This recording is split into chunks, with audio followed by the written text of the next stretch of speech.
like, I mean, the music industry is such a funny, it's such a funny game to try and fit into, you know, as like a troubadour, or like, so that's the thing. I mean, that's the sort of lineage I feel closest to, in some sense, of just, you know, that you're like one foot in spirit, one foot. The role is to go and tune into what wants to be said, and bring that in and share that. You know, like the people that would tell the story, bring the stories and share it through the villages. That's like the lineage in a way. Like, but people just think you want to be famous, and like, and then it's like entertainment. It's never really been about entertainment for me. Like,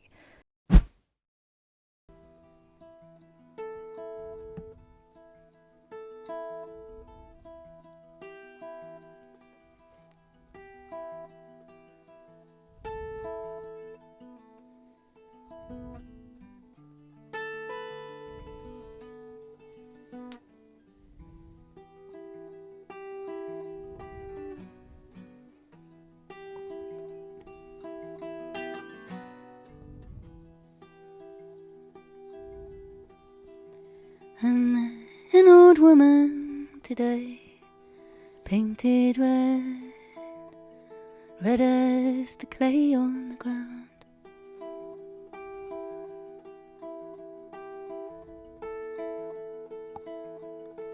She said, do you see me standing here? I don't know, I just don't know if I'm seen.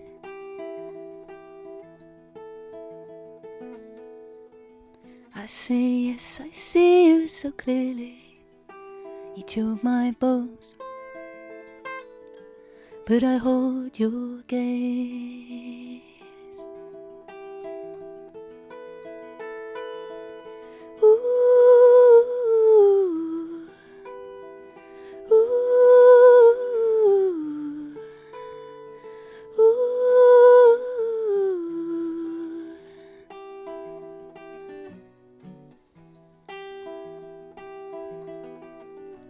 And I was out in red desert land, where I roamed with my thoughts in my way. And I stumbled upon a valley painted red, red as the clay in my dreams. And it was there she caught my eye, below me, frozen still. Her hands were tied to her heart, her eyes spoke right through me. She said, do not take anything here, do not touch, do not take. She said, do not take anything here, do not take. And I see you, red clay woman, I see. And I hear you, red clay woman, I hear. And I feel you, red clay woman, I feel.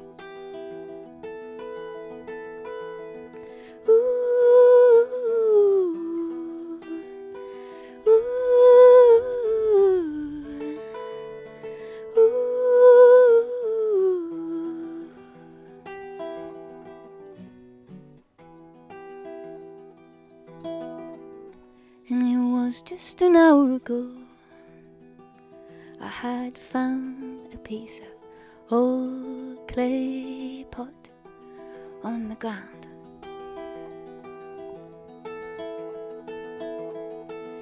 And it touched such a longing in me for a sense I remember, so I'd kept it like a precious find. So I went back the same way I came, and I placed it on the soft red sand. And I could feel feel these wise old hands who knew the story of this land. I said I won't take anything here, I will not touch, I will not take.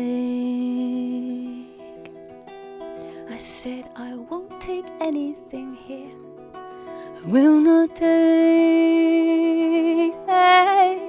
And I see you, red clay woman, I see. And I hear you, red clay woman, I hear. And I feel you, red clay woman, I feel.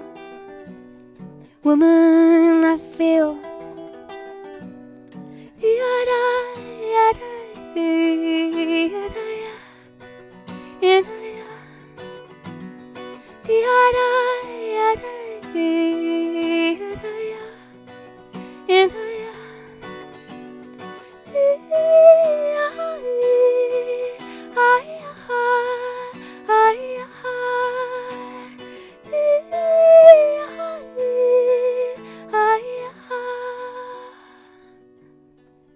She said, do not take anything here, do not touch, do not take. She said, this valley is sacred to us, sacred as tears, holds the bones of my kin. She said, you do not know who sees you, but we see you. She said, you do not know who sees you, but we see you. She said, this is my people's spirit land, our people's spirit land, our people's spirit land.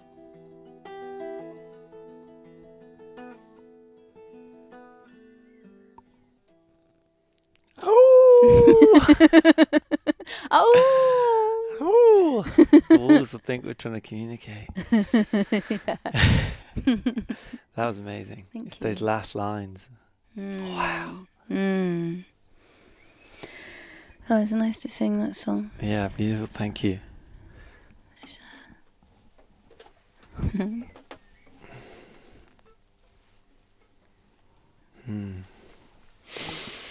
What does the clay? What's the clay represent to you? Well, I mean, I've always been really drawn to red clay. I mean, there's so much to that question. I don't know where to even go with it, but with that specific song, it was in the like deserty Arizona land, you know, with these red, all the rocks are that red clay colour. So it's like when I've been in lands like that. First time I was in a land like that was in Australia in the desert, and it just did something to me. Like I just turned into this sort of like I go into a trance and get very specific guidance. I don't know. And then like, you know, when you paint yourself in red clay, I suppose it's just so primal and home. You know, it feels like home. It feels like this sort of remembering of something like really ancient. And in South Africa, I was there for a while, and the red clay they use with the sangoma, the sort of medicine people there, and then I was with the Himba in Namibia, right up in the top where they and all the women paint themselves in red clay like that, and then there's hardly any water there, so they mix all these herbs and beautiful smelling things in, and that's like they cover themselves completely in red clay. So seeing these different cultures and lands where this red clay is around, you know, and actually here I saw this guy, oh gosh, what's his name, Will Parsons, within he does all the he's helped open all the it's a Pilgrim's Way, and he was going around doing honouring the 100 year of World War One, and taking the red clay to all the places where the men hadn't come back from war, and taking the red clay and putting it on the burial sites, because apparently we used to do that. We used to cover people in red clay. Wow. As a sort of way of honouring the body. So it's like, it's just, I've seen it in so many places. Sure. You know? Very symbolic. Yeah. Yeah, that's interesting. Yeah. When you said it makes you feel like home, it's poignant. Like what's your journey been with feeling home, and how's that been over the years? Have you always felt like you've had a home? Like, I feel like that's a theme throughout your songs as well. That you talk about this feeling of home. Do I? Yeah. What was growing up like? Where did you grow up? I grew up in Surrey. Yeah, so I had a home, you know, I had the same home till I was 15, and then my parents went to different homes, and then, you know, and then it wasn't until as soon as I was 18 I left, and then I travelled for years and years just playing music, and I guess I'm really Cancerian, so I suppose this, like, whatever that means, but everyone tells you it's so much about home and nurture, and I didn't have a home out of choice for so long, and I think music... So like teenagers years, when you were travelling, music? Yeah. So you've been playing for a long time? Yeah. Wow. I have, yeah. I started busking when I was 18. Really? In Australia, made my first CD, yeah. My parents didn't want me to go because they thought I wouldn't come back and go to uni, and I was like, I will, and they were right. I was just like, after being barefoot for a year and living outside in those lands and just living from music, I was just like, I couldn't ever turn back, you know. Yeah. So I suppose music has really been my home, you know. Emotional home, I suppose, is probably what I sing about, you know, that so often, you know, I suppose so often, if you're a deep feeling being, I guess I didn't feel so easily met in those realms growing up, so then music was such a good way of finding that, you know. Like, so I suppose, and then also through those years with all the longing, like, I don't have so much longing anymore, but before, you know, like, especially teenage years and stuff, you know, the sort of the romantic sort of longing of life and not really knowing what it is, and like, so I poured a lot of that. That seeking. Yeah, something. and I guess a lot of sadness also, you know, of just misplacement or a strange situation on these lands where we have, you know, I had everything I needed, like many of us do, so blessed in so many ways, but like, there's been such a disconnected severing that happened also. So I think a lot of people I meet, or definitely just talk about myself, like, yeah, it's complicated. You know, I suppose if you're in a place where you know where you grow up and you know the village, you know your grandparents, and then you have different longings, but your sense of home is so embedded in that place, whereas it's different here. For me, it's been really different, and I definitely notice that in other people. It's sort of wandering around looking for what home even is, and of course it's like it's inside us, but that's quite a journey to find that, to feel really at home, like not just home in the place but home on the earth, you know. Like, I love this idea of just being an indigenous soul, you know, like everybody is an indigenous soul of this earth, like we're not just sort of tourists, or not just these like consuming blobs wandering around. We like deeply belong. I suppose home and belonging are sort of the same word to me, almost. For sure, yeah. Yeah. Someone once said to me, home is where the heart is whole. Yeah. That I've always resonated with. It's like, where do you feel most whole? And yeah, for me, similar journey of like going off. For me, it was seeking. It was seeking. Things just didn't make sense to me from quite an early age, I think. Yeah. I noticed that I didn't really... I was asking a lot of questions, and I think I was getting not great feedback for that. Yeah. Pushing some boundaries, and like, it just is, you know. For some people it just is. That's okay. But for me it was like, no, it's not right. And just travelling, how much that does for you. So what would you say was the precursor to travelling, the impetus to get up and go? As soon as I could, I was out. Really? Yeah, I was so hungry to just be free. I think freedom was just such a huge thing for me, for some reason, you know. And then after the whole school system and everything's just like, I was just like, you know, just Yeah, as soon as those gates open. yeah, and nature and just wildness, you know, just wanting, and music was just always with me, like my best friend, you know, like, so I suppose I felt really safe with my guitar, safe with my musical home, actually, when I think about it. Then yeah, I just took me so many years to feed that, to keep feeding that need to keep travelling, and I don't know why, really. Did that change your relationship to the songs you were singing? Was it did you have covers originally, and that was like, then you started, when did that journey begin of like writing your own music? I wrote my first song when I was 11, I remember. There you go. Yeah, like a really like emotional, dramatic love song. Yeah, that's often Yeah. the case. I sang it in my school assembly, and then I played piano first, you know, and then slowly I was really supported, actually. My dad's a musician and plays in covers bands all his life, plays bass and sings harmonies, and my auntie, my grandfather, my mum was really supportive, so my brother and sister, we'd always sing together, so it was like, I'm really blessed to have had that in the family, you know, which is, I was so grateful for, yeah. And then just started picking up the guitar, because I just couldn't carry my piano around, and my dad always says when I learned to play, when I came back from Australia, I'd learned to play guitar, because I used to just play really lazily and avoid chords, and then busking, basically. Busking's amazing at you know... Avoiding chords. Yeah. I mean, busking's just amazing. Yeah.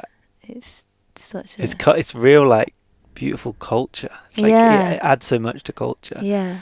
Like, because people are out, they commute, they do this, they do that, but like out on the streets is where so much goes on. Yeah. But one thing that could bring people together is music. Yeah. And it's free, generally. Yeah. There's a different relationship we have to the centre of the city. Totally. Which, if you go to the centre of the city without money, you're not really welcome. So it's a nice thing to... I think that's largely what I see with people. They're passionate and they want to connect, and they want to give away something. They want to give without. Yeah, there's an energy to that, isn't there? Yeah, and it's one of the last things that's free. Like, it's this old. Like, we all know what it is. You see a busker, and we know that structure. Yeah. You know, no one has to say, and it's so good for just developing so many things. Actually, I was talking to someone the other day about it. I got so excited. He was scared and wanted to go, and I just basically told him I was so passionate, and I was like, God, I should go busking again.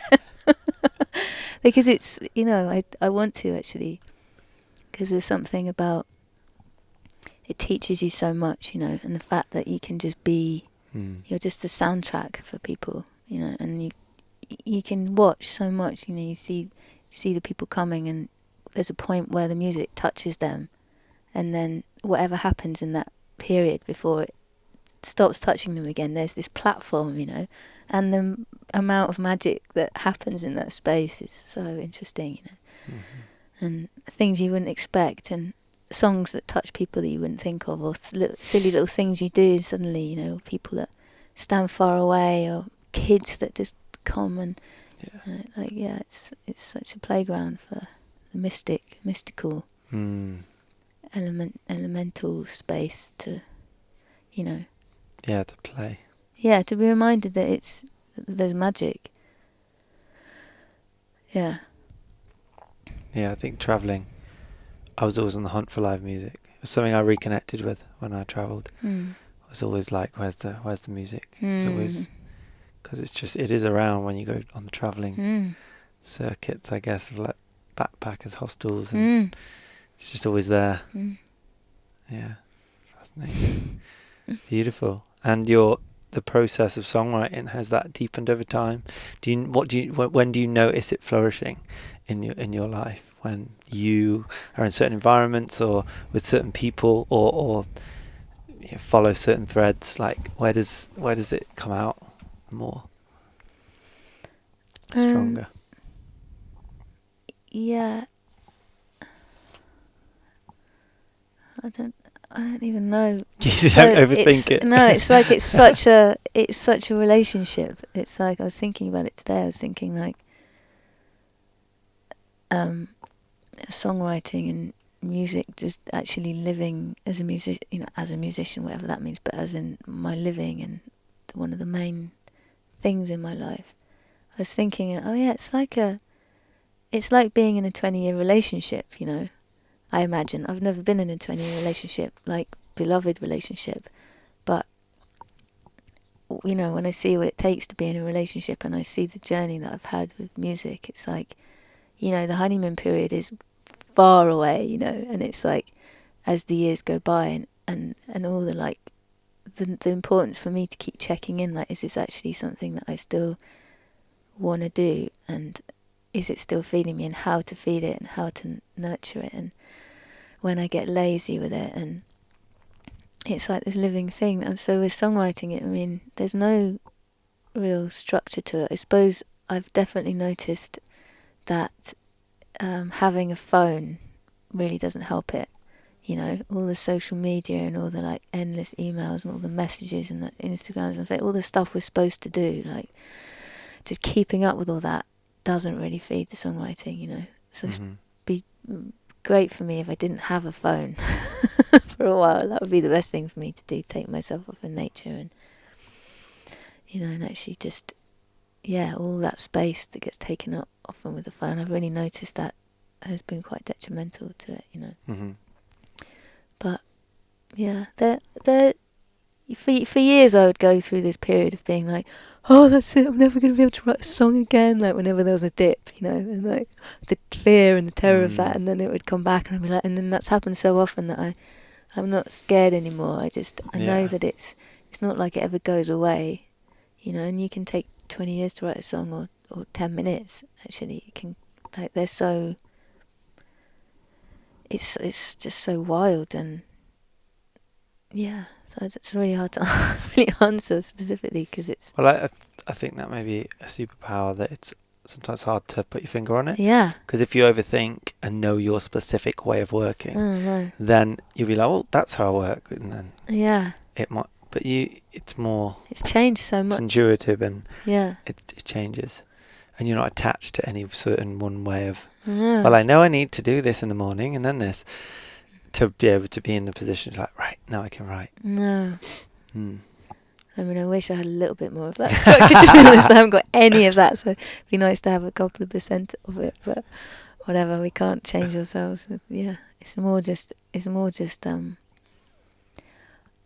I've really noticed, for me it's just about honesty, actually, just like, how honest am I being with myself, and just, it's just so funny, and without the judgment of it, just watching all the little ways that how hard it is to actually be really honest. And if someone didn't have anything to say and they felt, because often I feel really shut down and blocked and can't think of, don't even know I play music. Sometimes it's just like such a door and it comes and goes and comes and goes. But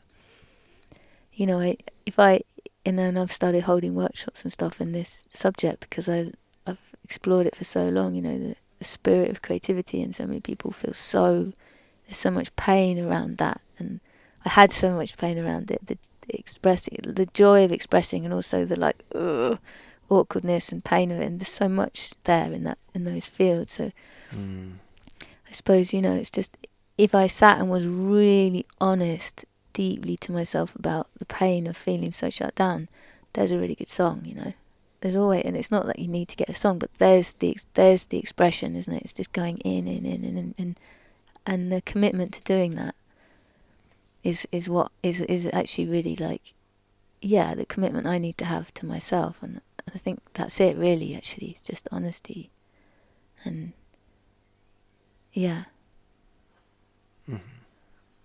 because we've been so trained to not really do that. The creative process. Yeah. it's like it's not linear and there's no straight lines within it, and it's something that it's not rewarded, but because you can't measure it. Someone said to me once, I was like, why? Come on, let's understand why there's no creativity in schools. And he was like, well, it's quite simple. It's because you can't measure that process. And I was like, well, there you go. It's quite simple. How can you? It's different for everyone and different times. I have this with creating a DJ set of like, where's this going to go? Where's this going to fit in? And I've got complete control. And that is so overwhelming at times, because I could just do, this is really all on me, but okay, it's really all on me. What a blessing. How amazing that is. You come back to gratitude and just, knowing when to quit, knowing when to stop, when to start, and just all those grey areas, which is essentially how we move through life easier anyway. Yeah. I guess with a lot of artists, when you go through like deep experiences, often there's a lot of resilience that comes through that, and then it can come through in your creative process as well. The depths we feel. You've got a line in is it One Love or something Love in the Canoe on Only the Love. album? Only Love. And there's a line it's like the emptiness and the fullness. Love. Only love can hold the fullness and the emptiness. What does that mean to you? Just that. Because the emptiness, I think we get, because love can bring you out to those empty moments, love from others, from ourselves, but the fullness, I was like, that's interesting. I just mean it's like, it encompasses everything, and Sure. that song's really just that realization that like that thread of what I call love, because I don't know what else to call it, that holding space is the thing, the only thing that can hold us to our fullest and our emptiest moments. So times when like, and from that song it was like that feeling like I have to hold myself together, and then like, and when I was writing that, just finally letting go and realizing that, I'm being held all the time by this, whatever that is, if I really tune into it, and that, like it can, like it said, only love can. I can't remember the lyrics of my own song. Anyway, that was just it. Yeah, it's trying to describe. This is why people love music, because they're putting words to feelings that we've got or we know, or artists put, like Nick Mulvey, like some of his words, like it's so healing for people, and they take that song or songs and go on an absolute journey with. Like it really helps that process of people unraveling themselves, deepening themselves, and it's just a soundtrack to moments in life and it will mean different things for different people. But that's the beauty of it. And they mean different things to the writer as well, and often we don't. And often they because it's not from the mind, is it? That's what's so beautiful about it. They're coming through. They're like these little spirits. That's what it feels like to me. They're like, they have like a consciousness, or like they want to come into the world. So there's a theme, and then it's just like letting them come through, and then they're there, and like you have that deep experience with it, and then you share that, and then other people can have it. They feel the resonance of that, of the spirit of the song. It's like it's just this being. It's amazing. And like some of my songs that are really old for me, like they come back around, and then I'm like, oh wow, I see a whole new meaning in it, or it teaches me again, like a really old friend, a really old lesson you had, and then you get to see it from a completely different place. It's just so healing. To get out of the mind, actually. So it's quite funny trying to think, what did I mean by that? But it's also fun to wonder what will come out. Maybe I'd say something different each time, even, Yeah, interesting. Do you listen to your old music? My old music? Yeah. Not really. I mean, I don't know what old is, but I don't really listen to my music much. No. But I mean, I did listen to my first album, which is probably my 10th album. It's the first one I put out that's still around a little while ago. It's nice. It's really nice. It's so touching to hear it. Like, much younger me, and like, I mean, I can't help it when I'm hearing it. I'm seeing all the musicians and all the connections we had and the place we did it, and it's like a photo album, you know. Yeah. Mm-hmm. Yeah. But I did make, I mean, my first CD I made was called Many Angels, was the band I did with this guy when I was 18, and I was thinking about it yesterday, like, wouldn't that be funny to just put that out? My 18-year-old. Put it out there. We're going to end on it. Yeah. Amazing. I sound like a little chipmunk to me, because I'm like, it's just, yeah. I'm sure your busking days sounded like they were pretty successful. Oh, it was so fun, yeah. Yeah. What are some of the things you've kind of battled with over the years in terms of your journey? God, what a question. What have I battled with? Yeah.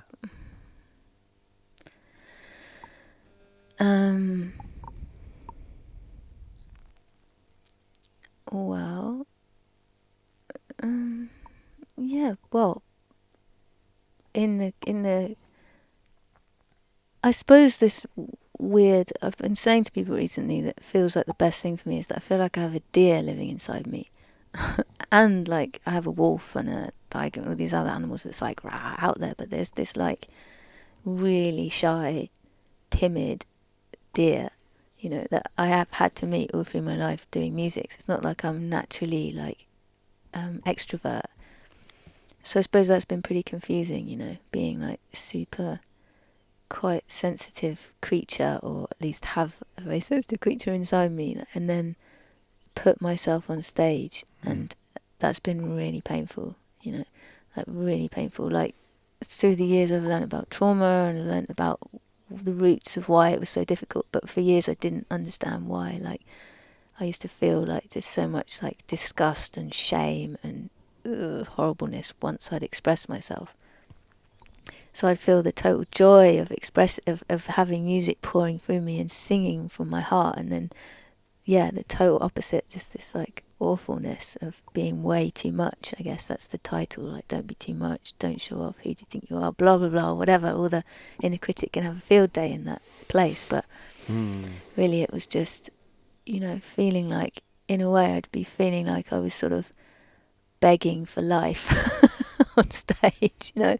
And then like I'd come away from it and be like, no, that was great, and I'd be like smiling all the time as well. Everyone says, oh, you smile all the time, you look so happy, and I would be happy, but I'd also be really like having loads of difficult times. So it was super confusing for years, and I suppose that comes out, I see it clearly in music, but obviously that's in me, so I guess it's been like that in lots of places, just that confusion of these conflicting, you know, like the tending of all the parts. And yeah, that's been a journey. What was your why then? Why did you continue to show up? Yeah, I guess I got really sort of kept getting, I mean, I guess I loved it as well. I absolutely loved it. You know, that's why it was so confusing. Like, and then when I started to really just get to know the shadow parts of myself more, and actually like I started doing inquiry stuff. Did this beautiful coaching, Zen Coaching in Sweden that my friend runs, and it's just so beautiful. Lots of deep inquiry and pair work, and I started exploring it off stage, and then just starting to get to know like just more of the humanness of, you know, the conditioning and the root sort of challenges then. But the music, it was like I did try a lot to stop. I would be like, that's it, I can't do it anymore, it's too painful, and then like some like dangling carrot would come along, you know, and just like it was like I didn't have a choice basically. That's just what it was like for years and years and years. It was like, first I was like, right, that's it, I'm just gonna do music for a year and see what it's like to just do music, you know. And then after a year it's like, okay, this is like a lifetime. You can't, it's just, it unravels and unravels and unravels, and Yeah.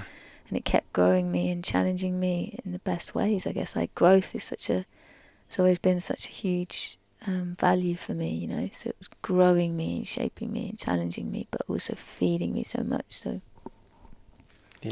yeah, I didn't feel like I had a choice. Yeah. And were you seeing the impact it was having, obviously, on people? Yeah. And was that nourishing to see that? And did you feel like there was like a duty there or a service you were providing for people? And did you ever, you know, compromise yourself because of that? Because that can sometimes happen when we're doing something that so much people are getting from. But then sometimes we sacrifice ourselves in that process. Yeah. I remember people always say that to me, oh, it's your gift, it's a responsibility, and I never really understood that, actually. I just felt like, now I sort of understand where people were coming from, but... But you'd been happy just... At the time I didn't really get that, but no, it fed me deeply, and it did, and it was amazing it's amazing to, now I understand it more, that, you know, like, the music industry is such a funny game to try and fit into, you know, as like a troubadour, or like, so that's the thing. I mean, that's the sort of lineage I feel closest to, in some sense, of just, you know, that you're like, you're 1 foot in spirit and 1 foot. The role is to go and tune into what wants to be said, and bring that in and share that, you know, like the people that would tell the story, bring the stories and share it through the villages. That's like the lineage in a way, like. But people just think you want to be famous, and like, and then it's like entertainment. It's never really been about entertainment for me. Like, it's like, it's deeply connecting, and I suppose that was what I longed for, was to deeply connect, you know. And so when I sing, and the more I like let go of the responsibility of the fact that it was me doing it, which is just exhausting, and that I'm responsible for how everyone feels, and if that person obviously hates me, then I'm blah blah blah. It's just a minefield, you know. And the more I just like learn to trust that the music is the thing, it's going to do its thing. I can be suffering or enjoying it, doesn't actually matter so much. It does, but, you know, it's got its job it wants to do, and it does it, and sometimes it can take a whole gig to get people there, and sometimes you go straight in. Sometimes the songs come really strong in the room because people are just with you, and sometimes people are like, it touches edges on people. So, you know, if I take all that personally, you know, you're wide open, so I just feel everybody, and then if I think that's all me, that's also why it was so difficult, I think. And the more I'm like, oh, it's just a moment to feel deeply uncomfortable. Maybe other people in the room are deeply uncomfortable. It doesn't matter, you know, to just like, then, yeah, I can't remember the question. I love that. I love that so much. I think people get a lot from that.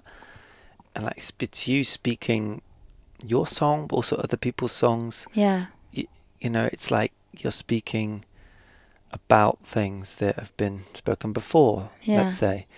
And we all do that in a way. We can all kind of take that and that kind of analogy, and we're speaking a truth. Yeah. But it's not necessarily our responsibility to hold all that story holds, or that opinion or that way of thinking or the perspective holds. So like, you know, just really stepping away from the fact that it's yours to bear, yours to like hold. It's really not. Yeah, we're not responsible for everyone in the space, and it's just a gift, basically. When I remember, it's just a gift I'm offering, and that's it. It's like it doesn't matter how people receive it. It doesn't matter. It's not for me to try and gauge that, you know, because I suppose if you're really like an empathic creature like I am, you can start trying to see, is this going to work? And there is an element of that, because you're looking for feedback. Yeah, and it's like, where do we go? I never write a set list, so I sing a song and I see how that touches people and where we go from there, and then and I love that, you know. I don't know how to write a set list. It's impossible. You never write a set list. It's impossible to know what song wants to be sung until you're there. Like, I don't know how to do it. It's excruciating writing a set list. Wow.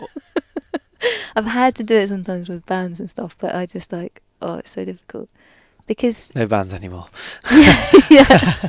But all my people I played with, they know that they're fine with it as well. We just have all the songs written down, and we all just feel into it. Like we know which one wants to come, and it's beautiful. Brave. If you start playing a song that doesn't want to be sung, it's just like dragging it up a hill. It's no fun. Absolutely, I love that. That's so good. Yeah. What are some of your favourite gigs been? Or like where you've played? Do you like more intimate situations? I do. Yeah, I mean, it really helped me to do, to start really stripping it back and doing loads of house concerts. That really helped the deer to to feel like cotton walled it, so it was so safe. 20 people in a room, 30 people, no PA, just like really held space, and that helped me to like start opening my eyes and start getting over the shyness and seeing what was happening in the space and being able to just chat to people in between songs. And but then I sort of got so used to that I also really like doing bigger gigs as well. There's a different power, a different freedom, less intense in a way. It's actually really intense doing house concerts because people are just right there. Public speaking, 10 people is more intense than 100. Or 3 people is like awful, And then 1, back to 1. Great. Yeah. Did you ever play at Sofa Sounds? Did you hear about that? I have heard about Sofa Sounds. Yeah, they did a lot in London when I was there. And they're still going. I mean, they're international. Yeah. I don't know whether it was here or abroad.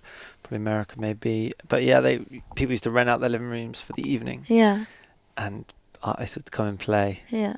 Just in people's front rooms. Yeah. It's a game changer. Yeah. Just for the community, the local kind of energy. Yeah. Amazing concept, really. Yeah, it's great. Something so simple.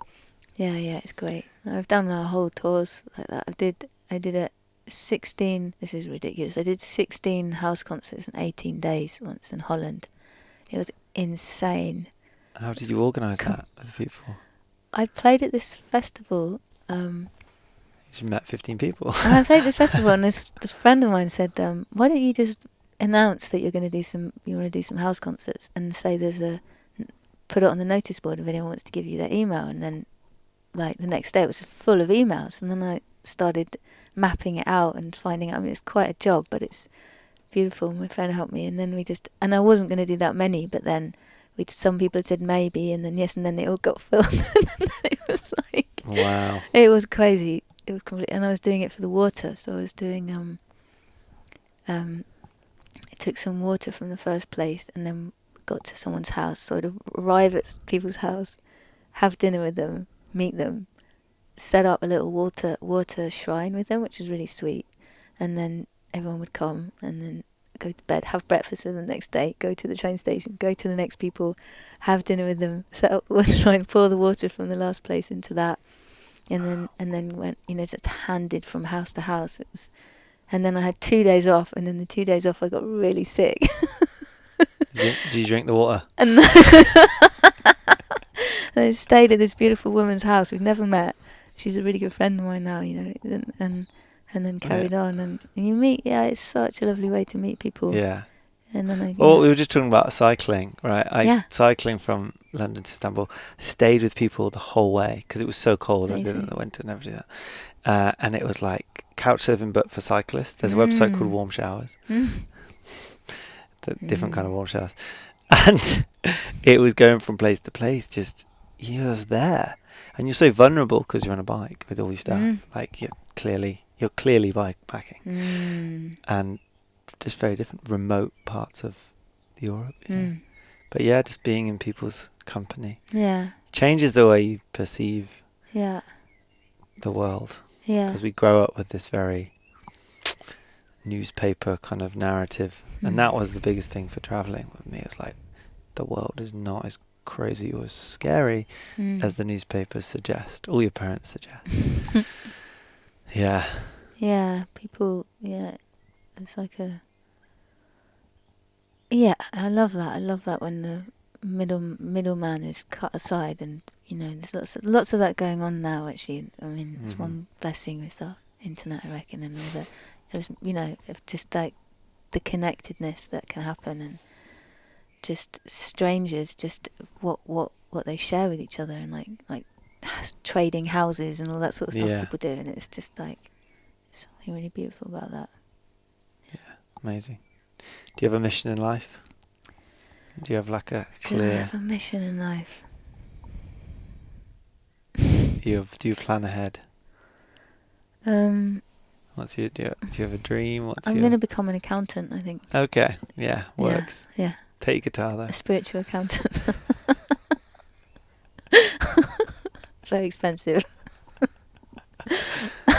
Is that what you say when you don't want to talk about music?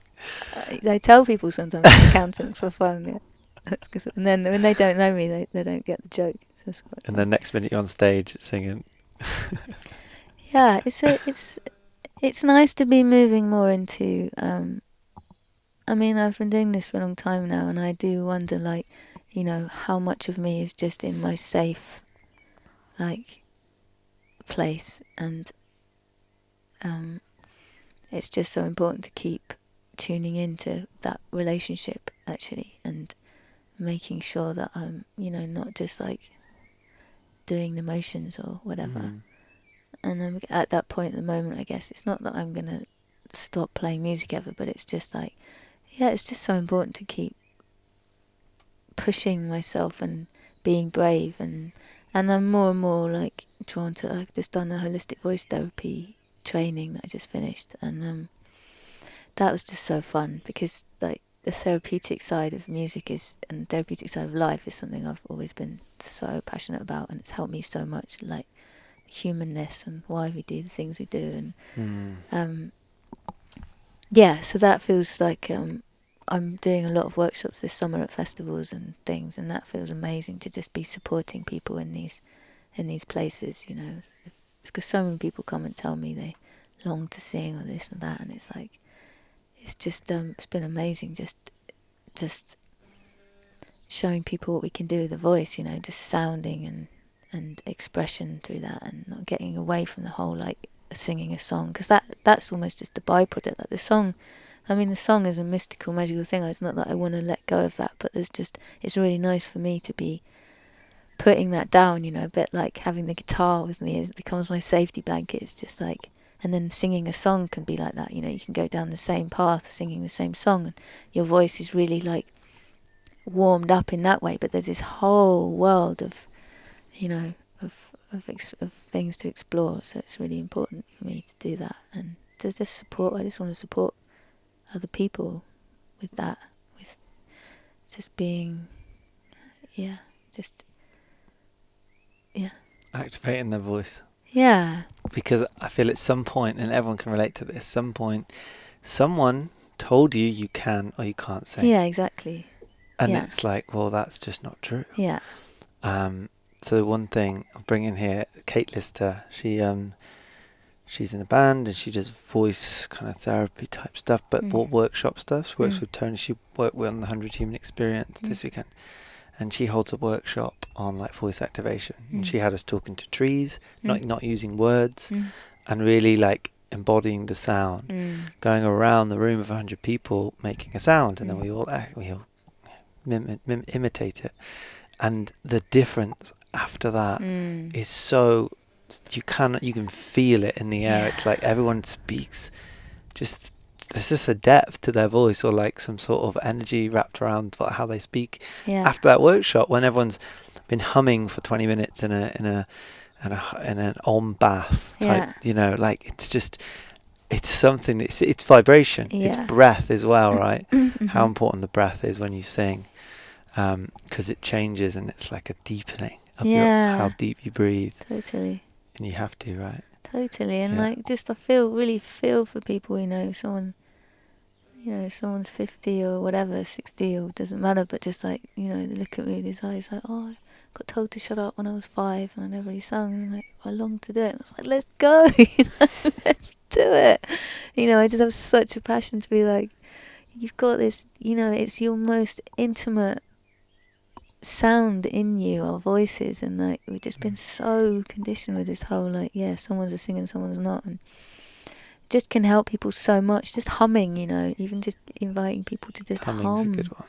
Yeah. Just like start. It doesn't have to be anything, but it's so good for our system. It's like pouring spring water through us, and such an intimate, relationship that we can have, and it's not for anyone else. It's just for us. It's really helps us be healthy, being in touch with our voice, and like learning the tones. And I mean, there's so much to it, but and sounding, you know, like sounding a difficulty that you're having. You know, we can get so into just like going in the mind and saying all the loops, and it's like, what does it sound like? Do that for 10 minutes. Like, how do you feel just sound for 10 minutes? It transforms you. It's just inside us all the time, and Absolutely. it's just like just so fun to show people that. It's really touching to see what happens. Yeah, I really feel the more, I guess you'd call it inner work that you do, the more I'm finding my voice. It's like the more that I see myself on camera or hear myself, that really just doesn't matter to me. It did at one point, but the more work I've done, like unraveling the beliefs I have, or like the shadow sides of myself that I don't want anyone to see, the more I work on those things, the more I start to sing. And it just comes through, and I witness it with people. Like, you're singing. Okay, you've been doing a lot of good work. Yeah. Just so people start singing. Yeah. I wanted to ask, what are you noticing in terms of, because this country specifically, singing circles and having that a part of our culture, it's not really. It's all been kind of been a part of religion in a way, which people have thrown out with the bathwater kind of situation, and people don't do it anymore. I don't know what it's like in schools now, but I sung the Lord's Prayer, and we used to sing hymns at Easter and Christmas, and to be honest, I've disregarded that, but I'm so glad that did happen. But the context didn't really fulfill me, and I couldn't connect with it. I think that's the biggest thing. I couldn't connect with the language, the words, or but you noticing that singing circles are kind of, you know, being is there things being done in a different way now, do you think? Do you think there's things emerging? Yeah, I mean, it seems like there's singing circles everywhere I go In my world, but then it's like, you know, of course we have our own little echo chambers. For sure. But yeah, I mean, people just love it, and they just the whole kirtanding and singing circles are just everywhere. I think it's amazing, and yeah, I mean, apparently we used to be called the singing people in England. Someone told me, because we just walked around everywhere singing. It's so nice. So like, yeah, I mean, it's so special seeing people just just. I suppose a lot of people feel really safe in those environments to start exploring their voices in the context, like what you were saying with ecstatic dance earlier, that thing of doing things totally alone, and then what happens when you do it together, and the practice of like listening, that balance of listening to ourselves and listening to the people next to us, you know, because it's like it's a muscle, isn't it, the voice? So I think that's what I told someone the other day, which actually felt really important to say to more people, is that it's a muscle. So if you haven't sung for 20 years and then you go, okay, I'm going to do it, I'm going to be brave, it's probably not going to sound very nice or nice I'm to you, just because thinking of my mum. right, because you haven't sung for 20 years. It's just like if you suddenly wanted to sprint and you hadn't run for it, it's going to be like, it takes time to warm up. So then they go, see, I knew I was terrible, and then they don't sing for another 20 years, and it's like, no, we have to really like develop it. And so I suppose singing circles is just such a beautiful way for people to do that, because they can be as quiet or as loud and explore that space together, and it's just like so much connection, and I just don't think we do enough in circles anymore. We lost that as well. It's like sometimes uncomfortable to be in a circle, and I love it because there's nowhere to look without something being mirrored back to you. Like, we live in a relationship, and there's nowhere to, like, even with conversations or how you stand. It's almost saying a bit about men, how they stand. There's a difference between how women stand next to each other if they're not familiar with each other than men. And in a circle, you stand, you be, and everything's just there to be witnessed. There's no looking away. But singing in a circle. But then you just reminded me of I mean, I'm getting to love singing circles more because I You're just creating your own shape now. see the beauty of them. But it's what I was thinking then was like, yeah, the cultures where, and we would have done it here for sure, when you'd be like washing clothes and singing together, or going, you have to go for a 3-mile walk to town, so you sing as you walk, or you're like having to fix your clothes, you're singing together. That for me is like, because even the singing circle thing is still like this pressure in some ways of everyone like each other and singing, and you Yeah, can be go quite in. serious. Yeah, and actually that thing of, I mean, I'm just deeply part of this thing called the Children's Forest at the moment in Sussex, where they're doing loads of tree planting with kids and growing forests around the country, and it's the level of embodiment and depth that they bring to it is amazing, and everything has a song, every tree has a song, they're writing a song forest, or we are. And I was just there at the weekend finishing the tending part of the course, and we were making nettle cordage, like getting the nettles and taking the leaves off and making, and we were all just singing, and it was like this. I remember, like then that for me feels like, in fact, that's actually good for me to remember that. Maybe I'm going to start doing singing circles where we're all like making something while we sing. Yeah. Because then that front part, judgment, blah, looking at each other, checking, is gone. The song just becomes the background for the work we're doing, and that feels like we would have done that a lot. Yeah. We would have got through long winters doing that, or like some songs you hear and you're like, there's this African song my friend sings, but I can't remember how it goes particularly now, but I remember when I hear it, I'm like, I could walk over a whole mountain singing this song. Like the energy of that, of togetherness of this song, you could just like walk for days without food and water, this sort of, the fact that the songs help us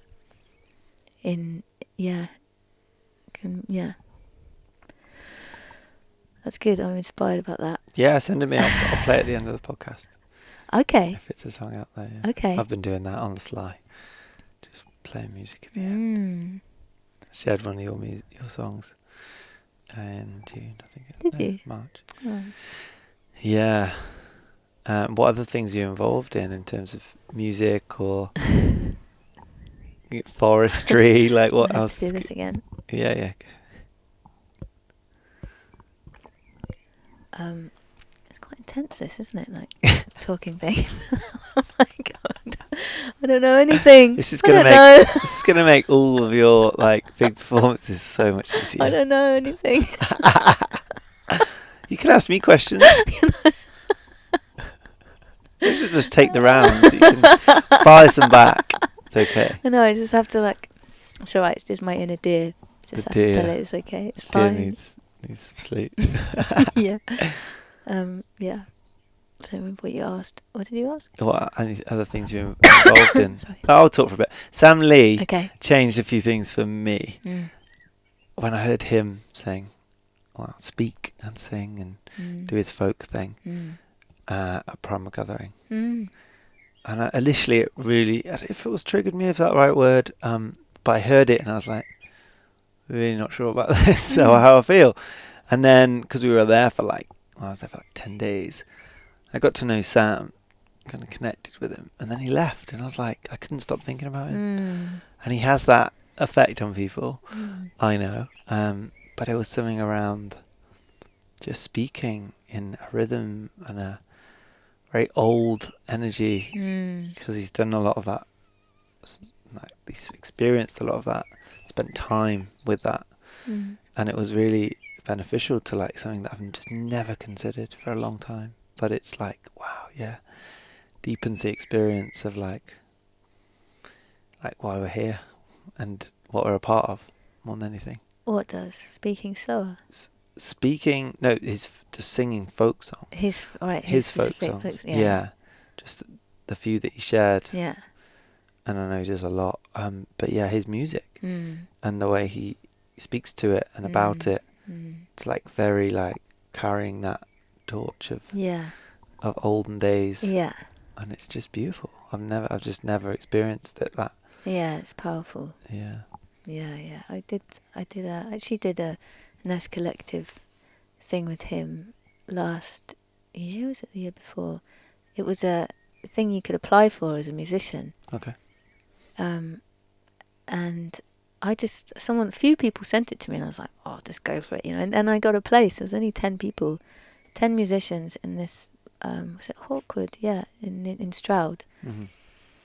And it was connecting musicians more to environmental, you know, impact and carbon footprint and all these things, but then also just us being together, and it was really beautiful. And actually at the end of it, something I want to do more of is 5 of us musicians at the end, we booked some dates together where we just had 3 days together where we just explored songwriting and creative expression, and just put up on this wall all these ideas that we had to do, and just made our own retreat. And it was so beautiful. I wrote this song for my mum. We had them out of a hat. We wrote subjects, and then we take a subject out of a hat and then go off for an hour and see if we could write something, bring it back and play it to each other. And you know, and it was so inspiring, because I really saw everyone had the inner critic. Like, I think every song that people sang, they started with, oh, this is just a silly thing, and everyone was amazing, you know. Just, and it was just like, wow, everyone has that, you know, like everybody has that inner critic going on and all the blah blah blah. And it's just like, just something about having these containers. I'd love to do that actually for artists, you know, because I'd love to hold workshops and retreats for people that want to explore from the beginning. Sure. But there's also something really about actually holding a space to nurture people that are doing it like for years and years and years, and often it's a really lonely journey actually. So yeah, it just reminded me that I want to do that. And that it was so inspiring. Sam was just amazing. I've known him for years. And yeah, he's super inspiring. His combination of bringing the nature into the cities, and yeah, he's an old soul, isn't he? Yeah. I went down to, it was before the Nightingales, but I went down to help out just on the build for a few days. And now I'm doing a men's retreat there, which is going to be pretty amazing. Cool. Just because that land there is just, it's incredible. But it's public, so I was like battling with this. Or maybe that was the next step for me, to be seen, like in the woods with like members of the public coming past, and we're men around a fire. And I thought that might be quite nice thing to face if it was completely transparent that that's what we were doing. But yeah, interesting, because we do this all alone in a way. We do this men's work, and it's like all on our own in our privacy. But it's like we should be doing it in public parks. Like probably it did happen that way. Men just got together and hung out, and it didn't need to be this kind of intense, serious privacy when we do it in our containers and it's all safe. That's great, part of that. But maybe it's something else that can be understood through being seen doing it. Yeah, I want to get Sam on the podcast for sure. I was going to say, I had an idea for you. Have you ever worked with clay? I'm sure you have in your time. Not enough. Okay, so I just had a visual when you were talking about something then. But we did this workshop in Devon last year, where in the 100 Human Experience, some lady came in. We all worked with clay. It was something what you were saying around, we all have this kind of, it all comes through, given the permission and the environment. And everyone had about an hour to make something from clay, and clay is obviously so malleable. There's just no limits, and that took me by surprise. Like the songs could come in then if you work with clay, like how we sing through what we express, and how that just comes through in what we build. But I made something that represented like some sort of masculine, feminine situation with this clay. And then it went around the room, and everyone, like someone created a bird, and the bird was representing the sign of hope on his granddad's. I'll say this without feeling. on his granddad was in World War II and in prison. I'm sure he was in prison, and it was this bird to represent like hope on the gates of the prison. And it's like the subtle things like it was so deep. Everyone just going through this experience together and like creating these like literally virtual images of like whatever they were going through at the time, and it allowed everyone just to speak through that with what they were navigating or feeling. It was phenomenal. It's beautiful. It was really good. Yeah. love to do that. I have no idea. Red clay woman. Yeah. Well, we make. Yeah, they do it with the children's forest. They get all the kids to make all the different things that can go in the forest. So I did that a little bit recently. That's different. Yeah. I mean, that is something I'm really passionate about at the moment, the children's forest. Something about it. It just touches that. Like I'm an honorary troubadour for the children's forest. That's what they call me, and I'm just like, oh, that's like the best job description I've ever had. You know, just sort of, just weaving. It's very similar to what you're saying about Sam in terms of it sounds like what you're touched by, just that oldness, and the people holding it are just these wise nature beings, and there's so much wholesomeness and hope and positivity, but the realness of what they're creating for building whole communities. It's not just for the children, it's like, it's for the 7 generations, it's for all species. It's really like children of all species. And yeah, I just love being connected to projects that I really care about, and then if music can support that, then that's amazing. But just sort of like wanting to stretch myself in other ways as well, to be, because it's quite, like I said, it can feel like, I guess I'm meeting this place of like, it's not lonely, but it's just like the one-man band thing, it's like I wanted freedom all my life, so I created so much freedom that it's like, actually, community is quite nice, I'm more moving into that. Yeah. Just wanting to be part of projects that I want to feed, and yeah. Nice. Nature, basically, connected to nature. Yeah. Beautiful. Nice way to end. Yes. Yay. You're released. Released. Yay. Oh!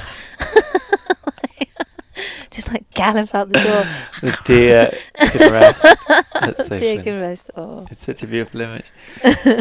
Yeah, anything you want to speak to at the end, or anything you'll say, always inviting that, like what you're excited about right now in life. But I think you definitely touched upon those things. I think I said it. And I think I said it all. I mean, I can't, there's nothing. No, it's okay. Where can people find you and learn more about your music? Website, carrietree.co.uk, but I suppose probably more Instagram is more current, actually. Instagram, yeah. Carrie You can Tree listen Music. on Spotify, YouTube. Mm-hmm. Yeah, need to make a new album. Really need to make a new album. I have so many songs that are... Yeah. Yeah, so... Beautiful. Great. Waiting patiently. I love it. I love your music. Thank you. It's beautiful when I find something, find someone that I connect with, but also like hear for the music, and I'm like, can't wait to share this, because music is such a portal to a time or a moment, or even it might not be your moment, but it's someone else's. But it's like a, we've touched upon it, but for me, it's like when I first heard that song, or that song helped me through this period of time. I have this with Nick Mulvey as well, and it just carries me, and I always go back there and feel into that like process again. And I get that from your music. It's phenomenal. Thank you. Keep showing up and being authentic, and it'll work out. Thank you. Thanks, Chris. Great. It's really nice to talk to you. Thank you. Awesome. Yeah, I'm gonna give you a hug. Unless you want to play another song. I don't mind. Yeah? Could. Up to you. You never know when it's like... yes, I'll sing another song. Lovely.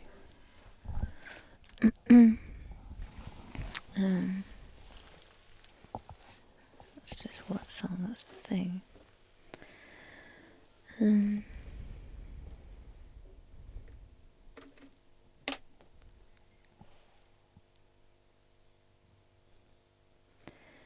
Maybe I'll do No Games then.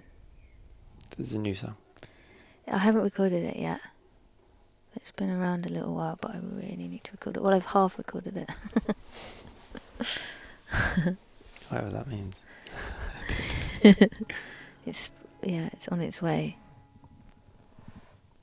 And it's probably better like over here. Okay. Just otherwise it sounds a bit boomy. Yeah.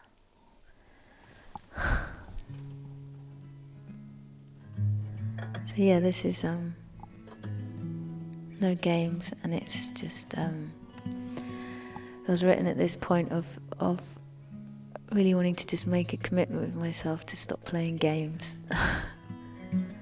And like, you know, I don't mean like devious games, but just like all the subtleties of that we play with ourselves, like to get to the point where it's so hard to even know what I want or what I feel, because there's so many pathways and conditioning, and it's like a maze, you know.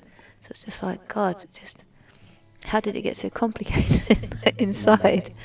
So just sort of like realising I just need to be, just practicing through the years, just honesty and what that means, you know, to just be really honest each time. And like, my friend was joking, saying we have to call it radical honesty until it's just honesty. You know, it's like it's just honesty, but it feels so radical when it's about something that, you know, just keep practicing. Like, so that's what this song is about. And I wrote it on the river I used to live in Lewis, the River Ouse.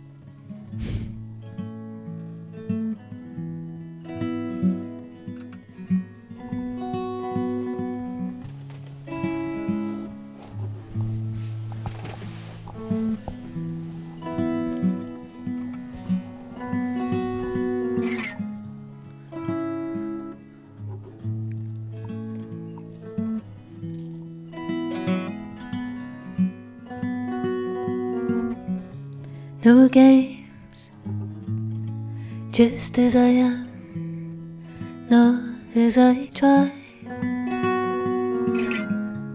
No games, before I forget and start writing my lines. And I stand curved and shaped as a woman, I can't hide as a child no more. And I lay all my weapons down to the love that holds all of me. And I row my little boat down by the riverside. And your words I still hear as I ride out the harbour to the wild ocean tide. And my oar cuts through illusion and doubt I've been hiding inside. And I hear you say, don't play games with things that run deep.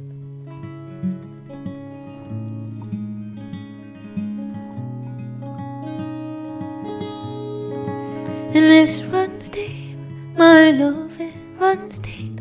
My love, it runs deep, my love. And this runs deep, this love for you runs deep. This love for you runs deep, my love. It runs deep.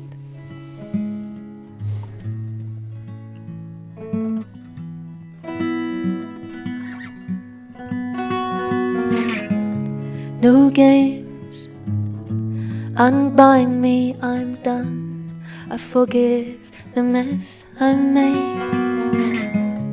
No games, as naked as truth I jump in to the open waves. In my voice I'm daring to speak from this flickering fire inside us. Our hearts are as wise as the stars and hold us with open arms. And I row my little boat down by the riverside. And your words I still hear as I ride out the harbour to the wild ocean tide. And my oar cuts through illusion and doubt I've been hiding inside. And I hear you say, don't play games with things that run deep. Don't play games with things that run deep.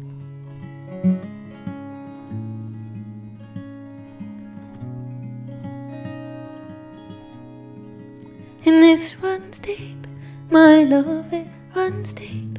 My love, it runs deep, my love. And this runs deep, this love for you runs deep. This love for you runs deep, my love, this life. And this runs deep, this love for you runs deep. This love for you runs deep, my love, this life. And this runs deep, this love for you runs deep. This love for you runs deep, my love. No games, just as I am. No games, just as I am. No games, just as I am.